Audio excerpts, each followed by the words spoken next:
Hello friends, এই যে দেখুন আজকের খাবারে কি কি রয়েছে। মাছের ভাজা, ছোট মাছের এখানে রয়েছে দারকিনা মাছ, পুঁটি মাছ, গুতুম, বেগুন ভাজা, আবার বেগুন দিয়ে মাছ দিয়ে ভাজা, লাউ শাক, মিষ্টি কুমড়ো শাক, এখানে রয়েছে মেথি শাক, আলু বেগুন দিয়ে ভাজা, সেদ্ধ আলু, তারপর রয়েছে এখানে চিংড়ি শুকনো মাছ, মাছের ঝোল, ফুলকপি, মিষ্টি কুমড়ো ডুগা, বেগুন, আলু এসব দিয়ে রসুন ফোড়নে দিয়ে, রসুন বাটা, কাঁচা লঙ্কা বাটা দিয়ে।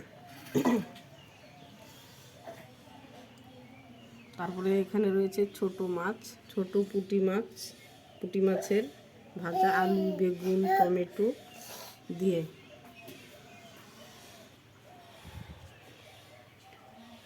এখানে এই যে ভাত হচ্ছে।